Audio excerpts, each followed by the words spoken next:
쉬운 말로 직원 뽑았는데 나 여자친구 뺏어간 놈이랑 똑같이 생겼어. 그러다 보니까 그냥 왜 저 해고하는 거예요? 그러니까 그냥 싫어서 이렇게 해도 법 위반은 아닙니다. 그래요? 그래서 제가 그냥 좀 극단적인 예를 말씀드린 거예요.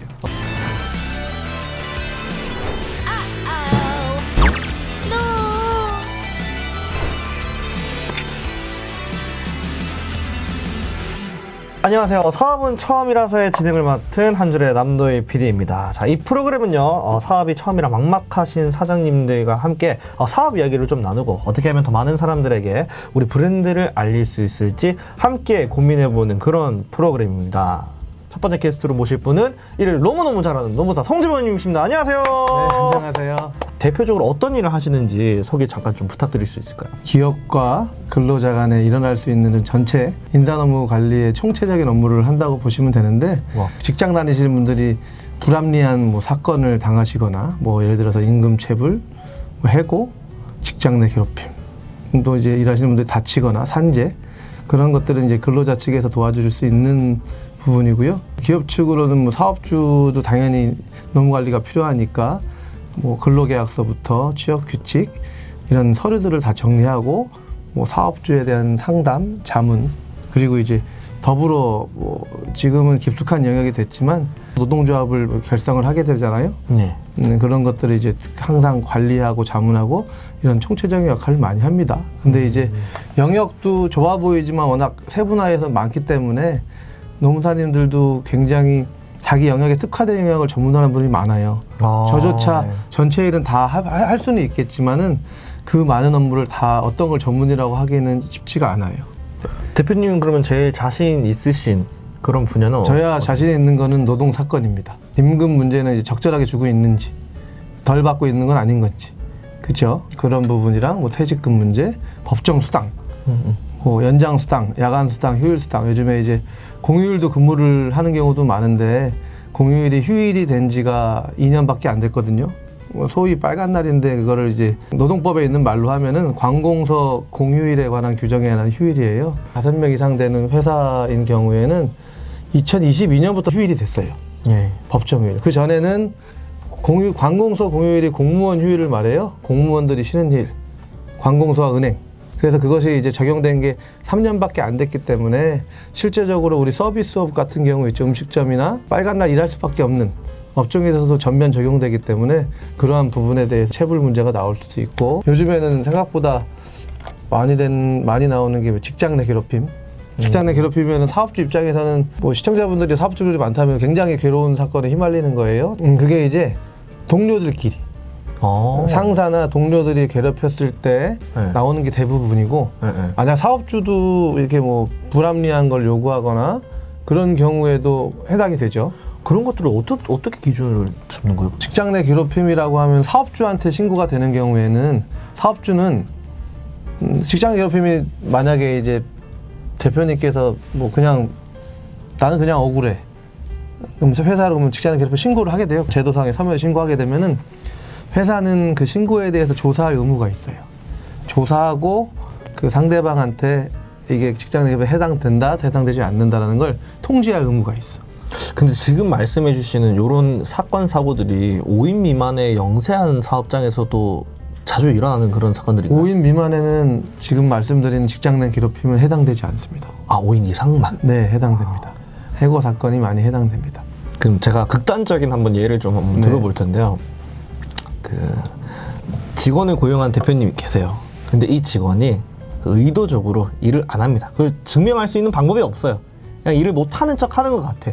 근데 이 친구가 본인의 월급만큼도 이 회사의 수익을 좀 못 내주는 것 같아요. 이런 부분에 있어서 이 친구를 함부로 이렇게 자르거나 이럴 수 있는 건가요?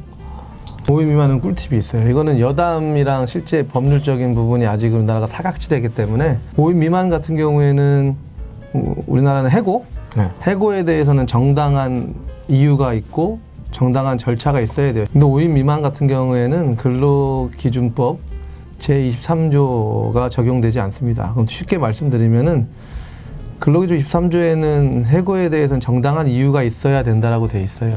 근데 그게 적용되지 않는 것은 정당한 이유가 없어도 해고해도 된다라는 결론이 나오는 거죠. 그러면은 그냥 단순히 5인 이상인 사업자에서 그래 나 괜찮아 해고할래 이렇게 해서 해고를 했어요. 그럼 뭐 법적인 문제가 생기는 거예요? 그게 범죄라고 한다면 노동부는 특법 사벌 경찰관 이제 근로감독관의 사법 경찰관 직무를 행하는 자로서 노동부는 쉽게 말하면은 경찰서 역할을 해요. 경찰서입니다. 일반 경찰서 가도 노동 관계에 대해서 만약에 폭행이 이루어졌다. 근데 그게 사업주가 직원을 때렸다라고 한다면은 노동부에서는 먼저 경찰서로 간다면은 경찰서에서 1차적으로 노동부로 이관을 시켜요. 왜냐하면은 노사 관계에서 이루어지는 이런 범죄는 1차적으로 노동부 소관입니다. 이유는 특별사법경찰의 직무를 행하는 것이기 때문에 노동부가 경찰서예요. 그래서 저는 상담드릴 때 여기는 노동부는 경찰서입니다. 그렇기 때문에 명확한 증거가 있어야 우리가 인정을 받을 수 있습니다라고 말씀을 드립니다. 그럼 노동부에서도 벌 받고 또 민사로도 또 2번 이중처벌 받는 거예요? 양벌 규정이 있는 거죠. 다만 근데 지금 폭행에 대해서 특수환경을 제가 말씀드리니까 양벌이 부과되는 것이지만 그 외에는 대부분 임금체불, 연차 주지 않는 것 이런 규정들이 근로기준법에 규정된 부분들은 대부분 경찰서에서보다 누구든 다 알고 있어요. 노동부에 가야만 된다는 것을. 근데 노동부에 가면 뭐 해결해 준다는 걸 아시지만 노동부든 법원이든 노동부가 행정부니까 무료로 해결해 준다고 하죠. 그래서 그런 것들을 이제 불합리한 걸 신고하게 되는데 거기 신고가 되는 게 왜 신고는 하면서 해결은 하시지만 거기가 왜 그런지를 말씀드리면은 거기가 경찰서이기 때문에 그렇습니다. 그러면은 대표님 같은 경우에는 그 사업 주인분이 이렇게 좀 문의가 들어오는 경우도 있을 것 같고 또 사업주가 아닌 개인의 경우에 문의가 들어오는 경우도 있을 것 같은데 둘 중에 비중이 어느 쪽이 더 높으세요? 지금 전체 매출에 는 이제 사업주랑 이제 개인 아무래도 비율이 개인이 더 많겠죠? 사업주가 압도적으로 많습니다. 아 사업주가 압도적으로 많나요? 왜냐면은 이제 세무사님들이 이제 월별로 뭐 기장이라고 하죠. 기장 월별로 뭐 10만 원, 15만 원 주면서 이렇게 관리 받듯이 저희 노무사업도 제가 처음 15년 차 됐는데 처음 했을 때는 내가 사업을 처음 시작하면은 비용을 내면 관리를 받겠다라고 하는 것 그건 필수라고 인식이 됐었지만 제가 처음 했던 15년 전만 해도 선택이라고 생각하고 있었어요. 지금은 필수라고 여겨지는 부분들이 많아서 거의 당연시 되는 것 같아요. 세무사 따로 노무사 따로 어느 정도 규모가 되면. 그래서 사업주 매출이 고정 수입이 있기 때문에 틀리죠. 근로자분들의 권리의식을 찾기 위한 그 가치관이 향상됐다는 것. 권리의식이 높아졌다. 권리의식이 높아졌다는 것은 자기가 불합리한 것이 있을 때 항상 신고를 하거나 자기 권리구제를 찾으려고 하는 비율이 높아졌다는 겁니다. 아무래도 저는 사업주의 입장이다 보니까 그런 좀 날카롭고 공격적인 인원들로만 구성되어 있는 어떤 사업을 운영하다 보면 굉장히 진이 빠질 것 같아요. 그렇기 때문에 저희들이 대표님들은 바쁘시잖아요. 내가 매출을 올리기 위해서 창의적인 생각도 많이 하다 보면 시간이 부족해요. 그들을 대응하기 위해서는 내가 노동법을 많이 알고 인사노무를 알면 좋겠지만 불가능한 영역이에요. 그렇기 때문에 사업주 측면에서 자문을 한다는 뜻이에요. 필수라고 여겨지는 거겠죠. 그렇군요. 그러면 그 대표님의 지금 노무사 서비스, 다른 그 대한민국에 지금 노무사가 몇 명인지는 잘 모르겠지만 굉장히 많을 거지 않습니까?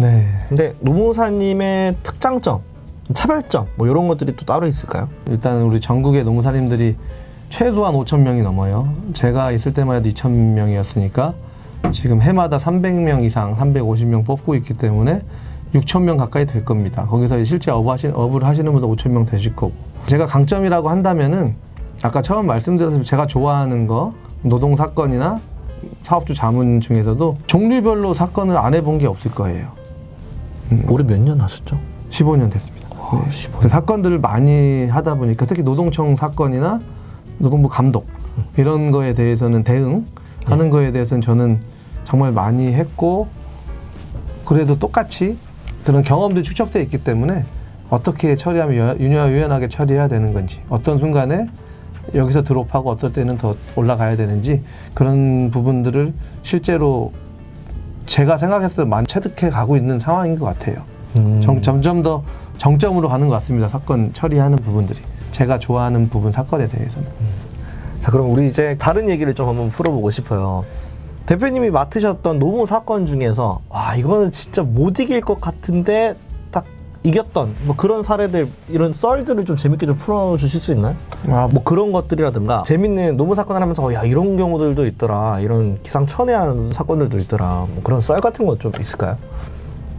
그냥 지금 막상 생각하니까 여러 가지가 있는데 좀 편한 얘기로 한다면은 저희가 근로자 측 대리인으로 사건을 참여하다 보면 특히 대표님들이 처음에는 전화상으로는 이런 사건이 있어서 저희는 정중하게 말씀드려야겠죠. 뭐 어떤 암흑의 대리인 누구누구 노무사입니다. 근데 그 근로자 측에서 뭔가 못 받은 뭐 연차 수당이든 뭐 때문에 대표님에게 청구가 들어왔습니다. 네네. 당혹스럽겠죠. 처음에는 되게 완강하게 하시고 하는 분들이 많이 있어요. 내가 뭐 다 줬는데 무슨 소리야? 근데 이제 기억나는 거는 신고하자마자 그냥 바로 입금한 경우가 몇 번 있었어요. 네. 그냥 그 송지봉 노무사라고 하는데요. 그 임금 체불 때문에 저희들이 액수를 뽑으면 과장돼서 뽑지는 않지만 법률 한도 내에서 가장 유리한 사실관계를 넣어서 계산해서 뽑아내거든요. 근데 그거를 그냥 보내더라고. 어디 끝까지 갈 것처럼 해서 바로 저녁에. 전화 받을 때 나 줄 거 다 줬는데 왜 그래? 이러고 끊고 나서 그날 저녁에 바로 엄청 심하게 막 카톡으로도 어떻게 내가 변호사 다 살 것이며 500만 원 그렇게 하시다가 근데 그렇게 하시는 분도 느낌이란 게 있잖아요. 그러면 이건 몇 개월 걸리겠구나라고 생각이 들었는데 그냥 그 금액을 여기 안에는 과장된 부분은 아니지만 사실관계가 서로 다퉈야 될 부분을 내가 유리하게 작성해서 이만큼 뽑아놨는데 그거 다 보내시더라고. 그리고 그냥 취하 부탁드립니다라면 딱 보내시는 거예요. 우리 그냥 편한 말로 뭐 손 안 대고 코 풀었다 막 이런 식으로 끝나는 경우들이 있죠. 근데 이것도 이제 그 대표님께서 막상 이렇게 화나니까 가만히 생각해보고 검색해보고 주변의 지인들한테 물어봤는데 이거 내가 안 될 것 같구나. 대표님도 노무사를 선임해서 하면 되거든요. 그럼 편하면 되는데 물어보면 볼수록 더더욱 할 텐데 지금도 제가 알 수 없으니까 얘기를 하는 거예요. 저도 궁금하니까. 모르시네요. 네, 그런 좀 재밌는 사건들이 있죠. 그 다음에 어려운 사건들이 있는데 지금 이제 간단한 그런 사건들도 있다 이거죠. 자, 그럼 합리적으로 저 금액을 측정하셨다고 하셨었는데 얼마인지 얘기를 하면 안 되죠? 합리적인 금액이요. 그 요청하셨다는 그 금액이 얼마인지 얘기를 해줄 수 있나요? 2천만 원 남짓했던 것 같아요. 근데 이게 사실 뭐 근거에 이제 의하여 최대한 넣을 수 있는 걸로 해서 2천만 원이 사실 그거보다 더 적은 금액이었었던 건가요? 그 정도였어요. 여기서 이제 제가 궁금한 거는 그건 거죠. 더 받을 수 있었다. 더 못 이거보다 다른 노무사가 있으면 좀 덜 받았다. 거죠. 제가 계산한 게 이제 최대치를 뽑은 거니까 그 더 받을 수가 없는 거. 근데 그 계산하는 거를 그 노무사님 실력에 따라서 조금 금액을 좀 높이 기준이 있으니까. 모든 노무사가 다 그 정도로 뽑았을 것이다. 그거는 처음에 이 사건을 어떻게 접근할 것이냐. 처음에 뭐 예를 들어서 뭐 소송으로는 속가라고 하는데 우리는 그냥 청구의 금액이라고 하는데 3천만 원부터 시작해서 할 수가 있는 거고. 3천만 원 시작했을 때 그 전략이 있잖아요. 상대방이 처음 3천만 원 들었을 때는 너무 뭐 택도 없다고 그래서 아예 우리랑 협상을 안 하려고 하는 사람도 있을 수 있을 것이고 현실적으로 접근하면 뭐 1,500으로 할 것인가 이렇게 이거는 전략인 거죠. 그거는 이제 그 의뢰인하고 우리랑 협상해서 이 정도부터 할까요라고 시작하는 건데 이거 지금 이야기하는 건 임금 체불에만 국한돼서 말씀드리는 거예요. 알겠습니다. 대표님 그럼 최근에 대표님이 그 제공하고 있는 서비스 중에서 푸시를 좀 하고 있는 서비스가 있다면 푸시. 예. 요런 것 좀 문의가 좀 많이 들어왔으면 좋겠다. 건설업이요? 네. 건설업에 어떤 걸 맞죠? 뭐 기장이라든가 뭐 기장은 아니죠. 기장도 이렇게 뭐 관리하는 것도 있지만 지금 건설 업계가 굉장히 어려워요. 예, 맞아요. 예. 어려워서 건설업은 이런 원도급 업체라고 하고 그다음에 이제 하청 하수급인 업체라고 하고 그 밑에 이제 뭐 우리 오야지, 십장, 팀장에서 이렇게 단계가 있습니다. 네네네. 그래서 이제 뭐 공사 금액도 커지는 건데 위에가 좀 어려워지니까 밑에까지도 다 임금 체불이 나오거나 하는 거예요. 그래서 얼마 전에 이런 건설 사건들을 몇 개 접하면서 저 개인적으로 재미가 있는 거죠. 저는 이제 건설 사건이 그 인부분들이 체불에 대해서 해결 못할 것 같지만은 해결할 수 있어요, 저는. 이유는 국가에서 임금 700만 원, 퇴직금 합쳐서 1,000만 원까지 지원을 해줍니다. 이 사실을 모르는 다른 노무사님들한테 다 아세요. 다 아시네. 다 아는 겁니다. 대표님만의 그런 노하우인 줄 알고 건설업에 대해서는 사건 처리 노하우가 있다는 거죠. 이 정보만 발로- 알고 있으면 안 된다. 이미 다 하고 계시겠지만 저는 이제 건설업 사건에 대해서 네. 재밌고 어떠한 사건 직접 발로 해서 그쪽 상대방도 만나보고 하청 수급인 사장 중간에서 조정을 시켜요. 그들에게도 처벌 안 받으면 좋은 거잖아요. 그 일이 네. 재밌나요? 네, 재밌어요. 어떤 부분이 재밌는 거예요? 만나야 될 사람들이 더 많아지는 거 아니에요? 제가 봤을 때는 이렇게 처음 사건을 시작할 때 내던가 보이는 거지. 거기 만나면 이제 조정하면 끝난다. 그때 레벨업 하는 것처럼. 제가 하는 이런 투입하는 네. 대비했을 때는 좋죠. 와일드하긴 하지만 아. 이 품이 많이 안 들다는 거죠. 보이니까 어디까지 갈지가. 아, 이거 사실 제가 뭐 현업을 겪어보지 못해서 그런지 네, 이해는 맞습니다. 잘 가지 않는다만 약간 느낌이 좀 쌓아가는 듯한. 네, 근데 거기에는 국가에서 대지급금이라고 대신 임금을 지급해줘요. 네. 그것 때문에 이것이 가능한 겁니다. 사업주는 처벌 안 받아서 좋고 근로자는 받으면 좋고 저는 조정해서 좋고. 그럼 중간에 있는 사람이 제일 안 좋은 거 아닌가요? 근데 건설업은 제가 말씀드렸잖아요. 뭐 쉽게 1차, 2차, 3차 있으면은 그 중에서 뭐 2차에게만 구상을 하고 밑에 사람들은 못 해요. 누가 그랬던 것 같은데 이게 2차까지만 허용되고 3차부터는 뭐 안 된다. 뭐. 그거는 정확하게 말씀드리면은 면허라고 합니다. 건설 면허가 있는 사업장에 부과를 시킵니다. 복잡하게 수차의 단계에 있는 경우에는 그래서 그 회사가 면허가 있는 사업장이냐. 예, 그 밑에는 없어도 돼요. 면허가 있는 사업장은 억울한 경우가 생길 수 있죠. 법의 테두리 내에서. 공사대금을 다 줬음에도 불구하고 밑에서 받은 사람이 임금을 안 줬을 때 책임은 형사처벌은 같이 져요. 같이. 예. 좀 이게 좀 상식적이나 다른 부분에서 이해 안 될 수도 있어요. 나는 돈 다 줬는데 내가 왜 처벌 받아야 돼? 근데 그렇게 만들어 놨어요. 근로기준법이. 공사가 이렇게 지저분하게 여러 차례 하지 말라고. 그렇기 때문에 그런 부분은 이제 돈이 많은 곳에 청구를 하면은 줄 거 아닙니까? 그 사람은 능력이 있을 거 아니에요. 그럼 거기서 이제 형사처벌의 그 무기라는 게 있는 거죠. 무기라는 게 이제 어떻게 생각할지 모르겠지만. 그래서 그런 부분들이 있기 때문에 누군가 책임진다는 게 여러 가지 사례가 있어요. 제가 맞는 말에 다 맞는 말은 아니지만 가장 많은 사례에서는 면허 있는 사업장, 건설 회사가 책임진다. 건설 회사. 그 밑에 사업자 등록증 없고 무허가로 일하거나 기본 인테리어 면허 없이 일하는 사람들은 책임은 지대 같이 진다. 위에 원청 회사든 뭐 하수금이든 면허 있는 회사가. 그렇기 때문에 근로자분들은 받기가 수월해진다. 책임이 같이 분배가 되기 때문에. 그렇군요. 근데 이제 또 말씀드린 게 노동부는 경찰서라고 했잖아요. 네네. 경찰서라는 거는 그 주지 않으면 우리 쉬운 말로 전과예요. 전과다는 전과범인 겁니다. 실제로 그 경찰서에서 나오는 전과랑 똑같이. 우리나라는 법이 형법이라고 네. 형법 적용. 네. 형사소송법 경찰서니까 그 적용돼요. 적용됐을 때 근로기준법 위반. 전과범이 되는 거예요. 다만 우리가 사회적으로 지탄받는 이런 뭐 성희롱이나 성추행이라든가 듣기만 해도 끔찍하잖아요. 네네. 그것도 전과범이고 근로기준법 위반도 전과범이고. 예를 들어서 되게 억울한 게 어떤 대표님이 근로계약서를 쓰지 않아서 뭘 썼는데 처음 들어오자마자 대부분 뭐 며칠 있다가 분위기를 본다고 하더라고. 안 썼다가 이제 악의적인 걸로 안 좋게 나가서 근로계약서 미체결로 신고를 했어요. 그런 거 이제 신고 받으시는 신고 거니까. 받으면 근로감독관도 경찰이니까 자기 직무를 수행할 수밖에 없잖아요. 네. 그러면 미체결한 게 맞으시죠. 그걸 정상 착착할 돌릴 사안 예외적인 사유가 없으면은 네. 형사처벌이 돼요. 다만 그 형사처벌이 벌금.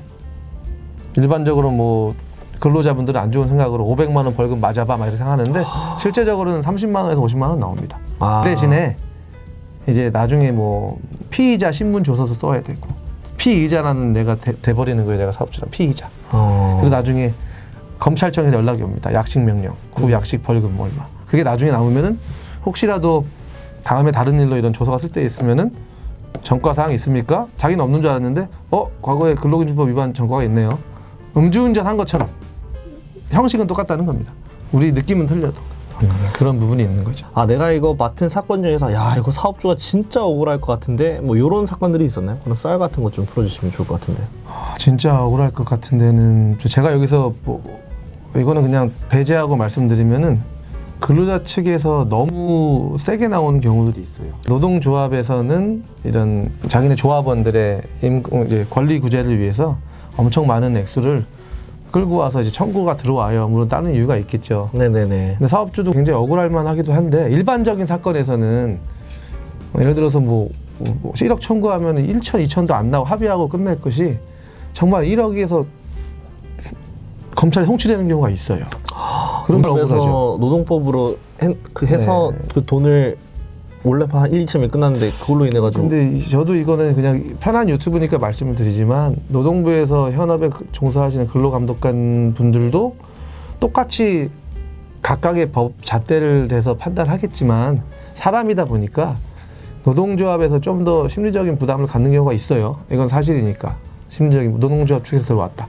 좀 더 세세하게 사건 조사를 하고 예, 그냥 어떤 사건은 뭐 이런 것까지 했어요 이렇게 하고 정리하고 말로 끝낼 수도 있고 취하서 받을 수 있는 것들도 어느 정도 지급을 해라고 하는 경우도 있고 근데 이거는 제가 일반적으로 그런 분위기가 있다라는 걸 말씀드리는 거예요. 네.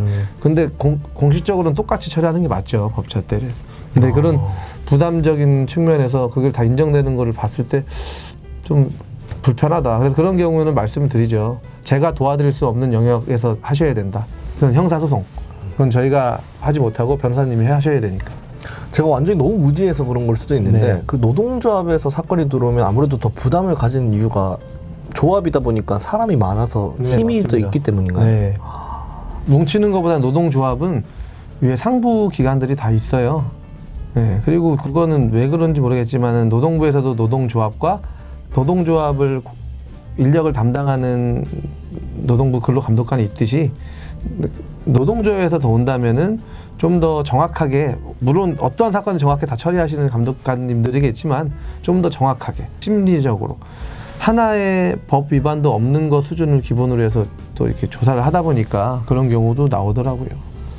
그럼 대표님이 사건 맡으셨던 임금 체불 중에서 금액이 와 이 정도까지 쌓였는데 임금을 안 줬다. 최대로 많이 좀 금액을 좀 받아냈었던 그런 사건이 있을까요? 10년 전쯤에 그때만 해도 지금도 있습니다. 회사가 어려워서 도산하는 경우. 그런 경우는 어떻게 되지? 폐산하면 줄 돈이 없는 거잖아요. 그래서 과거에 저희 노무사님들이나 저희 동료분들이 사건을 지금도 있지만 아까 말씀드린 대지급금이라고 했어요. 대신 지급한다. 대지급금이 과거에는 이름이 체당금이라고 돼 있었죠. 체당금이라는 용어는 일본 노동법에서 따서 체당금이라고 했어요. 지금은 이제 일본 용어를 바꾸자고 해서 대지급금이라고 하는데 그때만 해도 도산, 파산 하면 대지급금을 지금도 주고 있지만 그런 사건이 엄청 많았어요. 98년 IMF 터지고 나서부터 그 제도가 성립되고 나서부터 100명, 200명, 300명 그런 회사들이 도산을 하게 돼요. 1인당 2, 3개월을 최소한 주지 않고 퇴직금도 못 주면서. 그럼 그런 것들은 나라의 그 근로복지공단 임금채권 보장기금에서 지급을 합니다. 그게 최단금이에요. 그냥 제가 얼마라고 말씀드릴 수는 없겠지만은 1인당 월급이 200만 원은 되잖아요. 그쵸. 3개월 해도 600만 원 퇴직금 쌓이고 거기서 200명 곱해보세요. 그렇죠. 그러니까 그런 경우들은 여담이지만은 어떻게 아는지 우리가 그 노무사님들이 그런 사건이 지역에서 터지면은 다 아세요. 그럼 서로 수임을 하기 위해서 수임 경쟁도 붙기도 하죠. 어떻게 수익 경쟁이 붙어요? 소문이 어떻게 나는지도 지금은 되게 마케팅이랑 이런 여러 가지 전법이 있겠지만은 선점이었어요 그때. 선점. 거기서 이제 근로자 대표 역할을 할 수 있는 책임자급 그분하고 잘 계약을 하고 또 나머지 있는 그 근로자분들한테 설명을 하는 거죠. 나는 빨리 받을 수 있다 이런 것들을 하면서 대부분 중심 축에 있는 근로자 대표 기업들 여러분들하고 신뢰를 형성하고 만나봤을 때 이 업체가 더 믿을만해. 여기 업체가 너무 빨리 할 것 같아. 라고 하면 우르르 가는 거죠. 그런 경우도 있습니다. 서로.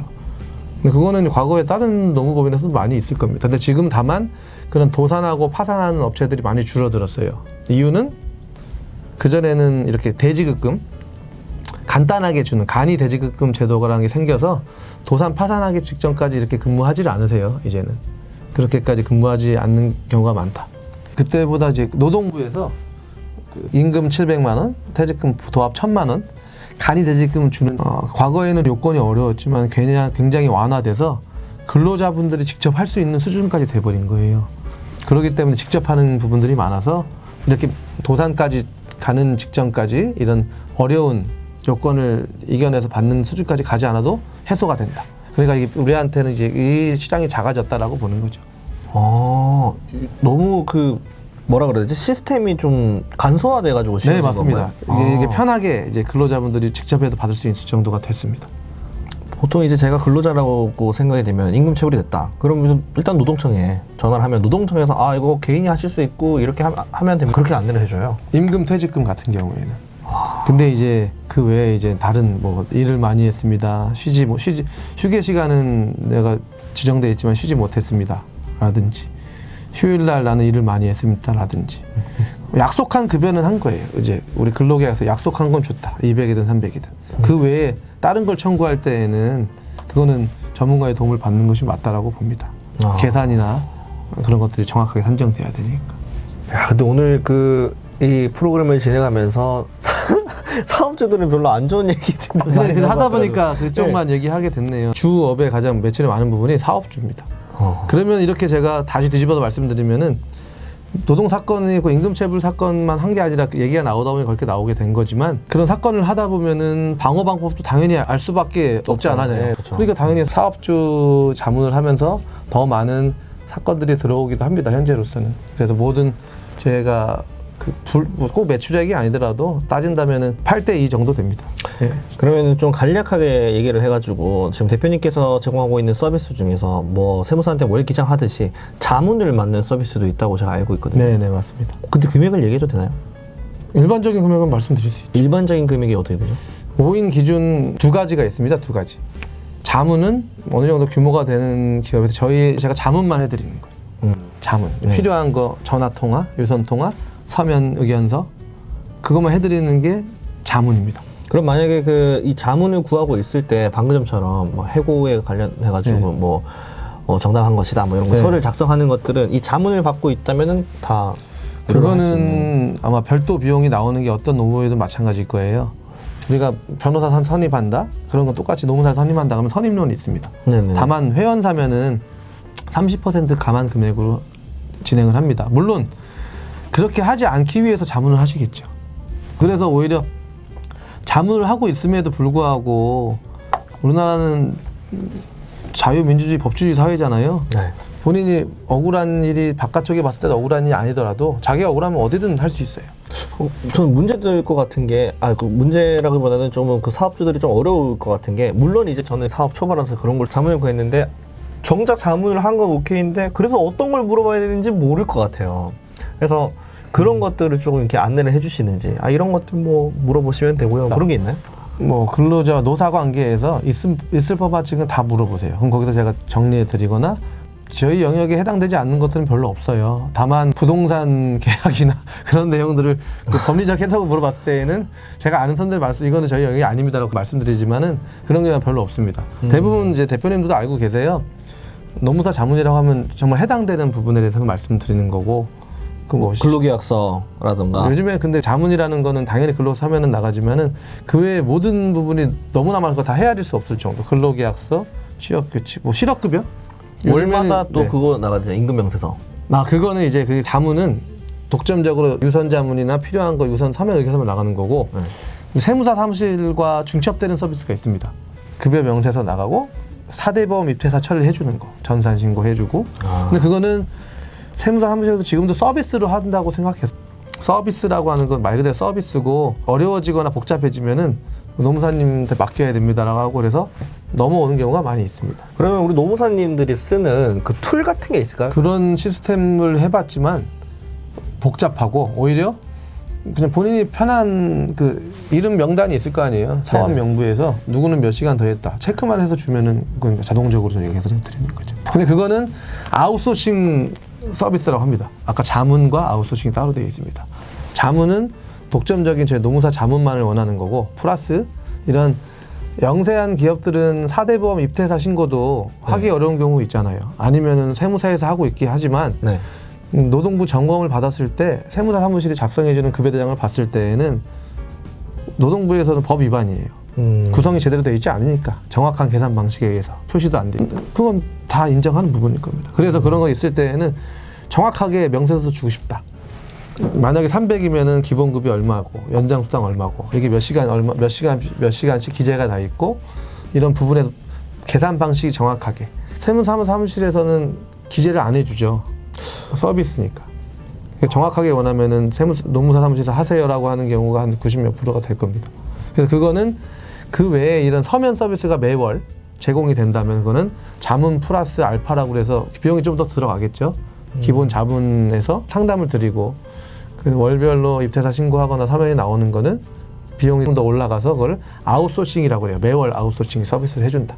언제 출근했고 언제 퇴근했는지 그 찍을 수 있는 플로우라는 앱이 있어요. 그 툴을 이용해가지고 편안한 점도 있겠지만 또 반대로 생각했을 때 일부러 좀 늦게 퇴근을 한다던가 뭐 이러는 경우들도 있을 거예요. 그런 것들은 꼭 앱이 아니더라도 과거에 출퇴근 카드든 출퇴근 인식 지문기라든가 똑같은 부분이에요. 그게 앱으로 왔던 것뿐이지. 그런 것들을 팁을 드리면 사전에 근로계약서 쓸 때나 다른 거 서면할 때 그때 연장된 승인된 연장된 근로에 한해서만 몇 시간만 인정한다라는 거를 서로 간에 서약을 해놓고 그걸 한다면 나중에 근거가 되는 거지. 저희들은 이제 근거를 만들어 드리는 초기 작업을 해드리는 거예요. 또 제가 궁금한 게 있는데 요즘 법인도 1인 법인 시대가 생겨버리고 네. 또 아무래도 임금이 너무 비싸다 보니까 채용을 되게 어려워하시는 분들이 있어요. 그렇죠. 근데 그런 분들이 이제 노무사님 그런 대표자분들이 노무사님의 자문을 구할 일은 아예 없는 거죠? 저희 회원사 중에서도 5인 이상이 뭐 90%를 차지하지만 10%는 5인 미만입니다. 대표님들의 생각 차이예요.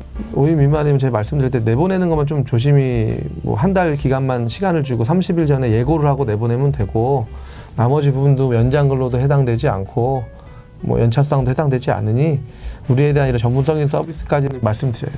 그래도 자문을 맡겨주는 분들은 그런 뭐 2명, 3명, 1명 쓰는 분들이 있다면은 본인 혼자 근무하신다면 아예 필요 없습니다. 100% 필요 없죠. 대표님 혼자 일하신다. 근데 한두 명 고용하시는 분들이라도 나는 그 근로자분들 그들에게 떳떳하게 물어보는 말에 대해서 답하고 싶어. 그게 또 인식이 강하시다면은 그래서 자문을 맡겨주신 분들이 있습니다. 다만 사업주 자문이라는 거는 전에 서비스업 자문 회패에서 자문을 많이 했기 때문에 극단적으로 유리하게 자문을 해드릴 수 있어요. 합법적 테두리 내에서. 다만 그것이 자문을 해드리지만 그렇게 자문을 했을 때 남은 그 직원들의 동기부여, 모티베이션은 굉장히 떨어질 수 있다. 근데 그렇게 설명을 하더라도 지금 그 어렵죠. 사업주분들은 나 네. 극단적으로 해줘가 대부분일 것 같은데 어때요 보통? 근데 극단적으로 전에 이제 몇 년 전에 극단적으로 하면 그걸 선택을 하시는데 네. 음식점이나 임의용업이나 뭐 네일업이나 이런 특수 정말로 빨간 날이나 근무 시간이 많은 업종들을 그런 극단적인 사업주 유리하게 하는 것보다는 합법적으로 테두리 내에서 정확하게 자문하기를 원해요. 대부분은 그렇게 변모되고 있습니다. 그러면 우리의 역할은 뭐냐? 정확하게 계산해주고 바른 자문을 해주는 거예요. 바르다는 것도 각각의 영역, 판단 영역의 범위의 영역이겠지만 법의 취지는 원래 이렇습니다. 그 어떤 법 조문의 네. 취지 그에 따라서 자문을 해주는 게 어느 정도 규모되는 회사에서는 극단적으로 하면은 있는 사람들이 떠나게 돼요. 동기부여가 떨어지니까. 그렇죠. 그러니까 정확하게 하고 회사에 대한 신뢰가 뭐겠습니까? 법 취지대로 해주는 것이 지켜지고 공정성이 지켜졌을 때 애사심이라고 하죠. 애사심. 뭐 과거 말로는 지금은 그런 단어 많이 안 쓰지만 신뢰감이 높아지죠. 그러면 근속 연도도 올라가고 일을 더 열심히 하는 여부는 나중이겠지만 그런 부분들이 있겠죠. 제가 궁금한 것 중에 하나가 뭐냐면 1인 기업이에요. 네. 물론 노무 간의 관계가 없으면 네. 상담할 필요가 없다고 했잖아요. 네, 맞습니다. 근데 나 혼자 했는데 매출이 좀 나와. 네. 그래서 이거를 우리 직원 한 명 뽑아가지고 시키고 나는 좀 더 영업이나 이런 거에 좀 더 신경 써야지 채용을 좀 고민하는 대표님들이 자문을 하는 경우도 있나요? 그럴 때에는 그냥 솔직히 말씀드리죠. 한 명 썼을 때에는 근로계약서만 잘 써서 운용을 하셔라 말씀드리죠. 크게 막 노무사가 필요는 없다. 그렇게 한다라는 거는 나는 당신을 일반 근로자가 아니라 우리 둘만의 약정에 의해서만 진행하자라고 하는 경우들이 많았어요, 과거에는. 이거는 뭐 퇴직금은 특히 퇴직금은 어떻게 하자. 이런 것이 많아요. 아니면은 뭐 최저임금으로 정해져 있잖아요. 올해는 1030원인 것처럼. 그럼 8시간 하면 209만 6,270원인데 그거를 내가 많아 지금도 있으신 분도 있을 거예요. 창업하시는 뭐 스타트업 하시는 분들은 지금 50만 원만 하자. 그 대신에 남아지면 인센티브로 얼마 하자. 그럼 많아요, 지금도. 정착지원금, 생활지원금 어떤 말을 써더라도 똑같아요. 50만 원만 하자, 100만 원만 하자. 그 대신에 매출 나오면 나랑 몇 프로 줄게. 근데 그것이 당신에게도 더 많은 겁니다. 라고 얘기를 해요. 네, 근데 그런 부분들이라고 한다면은 상담이 필요하죠. 특수한 경우잖아요. 퇴직금 어떻게 하고 싶다라든지 그 최저임금 이상 주기 어렵고 다른 서로 간에 그런 근로기준법 뛰어넘는 약정을 하면서 동기부여를 하거나 서로 이제 의기투합해서 한다면은 필요합니다. 처음에 서류 작업할 때. 오늘 또 우리 송재범 대표님과 이야기 함께 나눠 봤는데요. 뭐 대표님들에게 또는 시청하시는 우리 그 근로자분들도 있을 거 아니에요? 근로자분들에게도 또 많은 도움이 되셨기를 바라면서 사업은 늘 고민이 많고 광고는 늘 어렵지만 누구나 처음은 있으니까요. 저희 한 줄은 대표님의 그 처음을 함께 고민하고 진심을 담아 도와드릴 준비가 되어 있습니다. 지금까지 사업은 처음이라서의 남도일이었고요. 송재범이었습니다. 네, 감사합니다. 다음에 저희는 새로운 이야기를 가지고 찾아오겠습니다. 감사합니다. 사업 실험실에서 그 사업은 처음이니까는 프로그램을 그 새로 신규 개설을 했는데요. 앞으로 사업에 도움이 될 만한 우리 행정사님과 세무사님과 또 우리 노무사님, 변호사님 방송을 통해 가지고 같이 진행할 예정이거든요.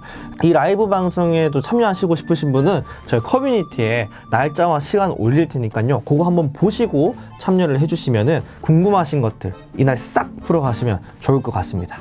네, 그럼 저희는 라이브 때 뵙겠습니다. 안녕. 왜 확대를 하죠? 나 보여요.